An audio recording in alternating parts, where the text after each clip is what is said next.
Hello बच्चों, आज हम जानेंगे क्लास 9th विषय हिंदी के चैप्टर 12 कैदी और कोकिला के प्रश्नों के उत्तर। पहला प्रश्न है, कोयल की कूक सुनकर कवि की क्या प्रतिक्रिया थी? आंसर होगा, कोयल की कूक सुनकर कवि को लगता है कि कोयल कोई संदेश लेकर आई है। संदेश विशेष है, तभी वह अर्धरात्रि में आई है, नहीं तो सुबह की प्रतीक्षा करती। दूसरा प्रश्न है, कवि ने कोकिल के बोलने के किन कारणों की संभावना बताई? आंसर, कवि ने कोकिला के बोलने के निम्नलिखित कारणों की संभावनाएं बताई है। पहला, कोकिला कोई संदेश देना चाहती है। दूसरा, उसे कोई समस्या है। तीसरा, समस्या अत्यंत गंभीर है, इसलिए वह सुबह होने की प्रतीक्षा नहीं कर पाती। चौथा, कोकिला को लेखक के जंजीरों को देखकर दया आती है और वह उन्हें खोलना चाहती है। पांचवा, रात की कालीमा के सहारे अपने काले कष्ट को दूर करना चाहती है।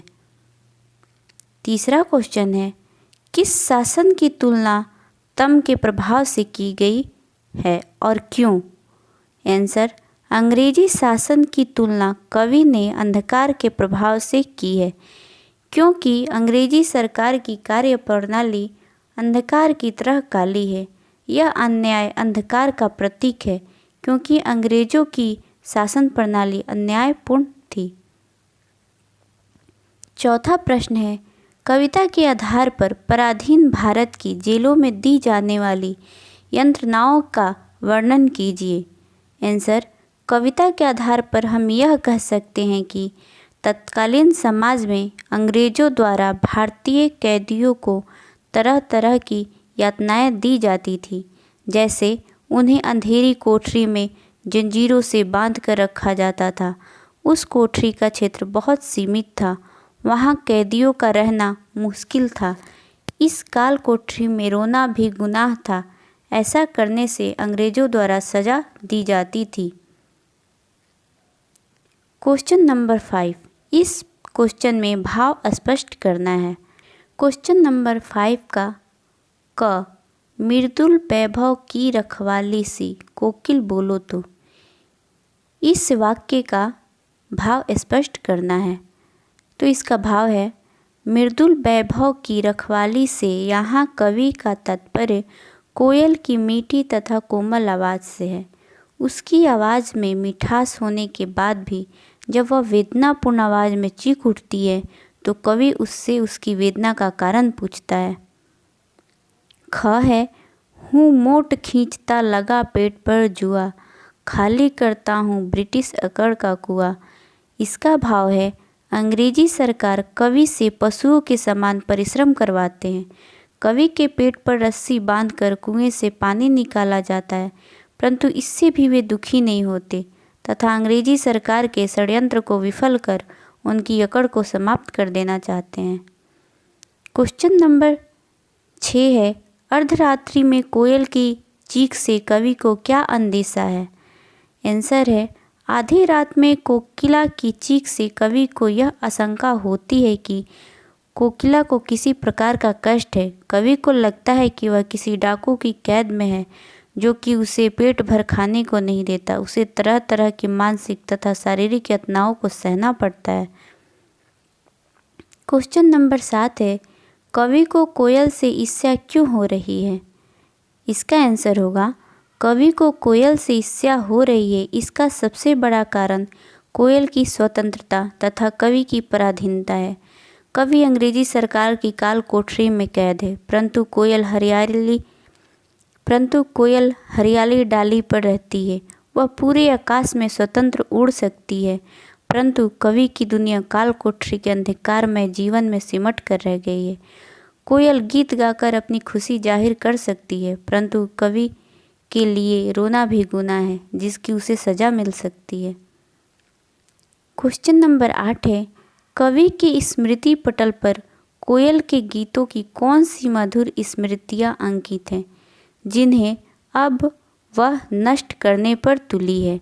इसका आंसर है, कवि के स्मृति पटल पर कोयल के गीतों की कुछ मधुर स्मृतियाँ अंकित है।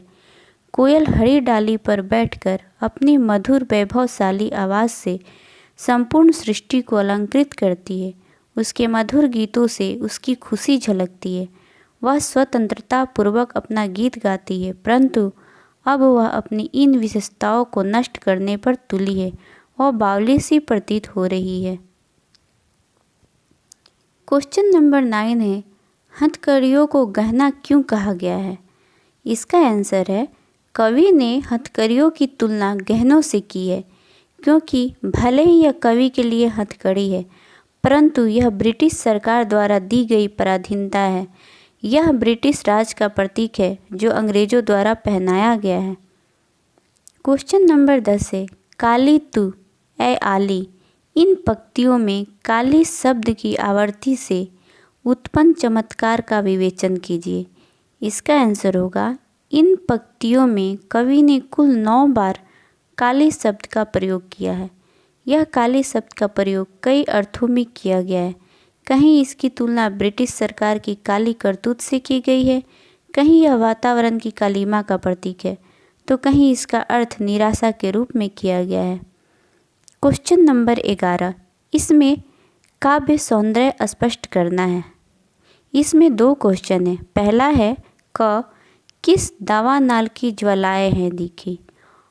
ख है, तेरे गीत कहावे वाह, रोना भी है मुझे गुना, देख विषमता तेरी मेरी, बजा रही तिस पर रणभेरी। तो सबसे पहले क का देखते हैं, काव्य सौंदर्य क्या है। किस दावा नाल की ज्वालाएं हैं दिखी, इसका होगा, यहाँ कवि कोयल की वेदनापूर्ण आवाज़ पर अपनी आशंका व्यक्त कर रहा है। अपनी प्रश्नात्मक शैली से कवि कोयल के कष्ट का अनुमान लगा रहा है। कवि ने बिंबात्मक शैली का प्रयोग किया है। भाषा में सहजता तथा सरलता है। ख का आंसर होगा, प्रस्तुत काव्य पंक्तियों में कवि ने अपने तथा कोयल के जीवन की विषमताओं की ओर संकेत किया है। कवि ने यहाँ तुकबंदी का प्रयोग किया है, अपनी तथा कोयल के जीवन की तुलना की है तथा सरल भाषा का प्रयोग किया है। क्वेश्चन नंबर 12 है, कवि जेल के आसपास अन्य पक्षियों का चहकना भी सुनता होगा, लेकिन उसने कोकिला की ही बात क्यों की है। इसका आंसर होगा, यहाँ कोकिला भारत माता का प्रतीक है। कोकिला रात के समय नहीं बोलती है, उसकी आवाज़ से कवि को वेदना की अनुभूति होती है, अतः रात को उसका इस प्रकार से करुण स्वर में गाना आने वाले किसी संकट का प्रतीक है। कोकिला की आवाज़ अन्य पक्षियों से अधिक मधुर तथा भिन्न है, इसलिए कवि ने कोकिला की ही बात कही है। क्वेश्चन नंबर 13 है, आपके विचार से स्वतंत्रता सेनानियों और अपराधियों के साथ एक सा व्यवहार क्यों किया जाता है। इसका आंसर होगा कि ब्रिटिश सरकार स्वतंत्रता सेनानियों तथा अपराधियों में कोई अंतर नहीं समझती थी। ब्रिटिश सरकार ने भारतीयों के अधिकार को छीन लिया था, अतः अपने अधिकारों की प्राप्ति तथा भारतवासियों को आज़ादी दिलाने के लिए स्वतंत्रता सेनानियों ने बहुत संघर्ष किया। भारतीयों पर अपना वर्चस्व कायम रखने तथा स्वतंत्रता सेनानियों के मनोबल को तोड़ने के लिए वे स्वतंत्रता प्रेमियों तथा अपराधियों के साथ एक सा व्यवहार करते थे। इसी के साथ हमारा ये कैदी और कोकिला का प्रश्नोत्तर यहीं पे समाप्त होता है। Thank you.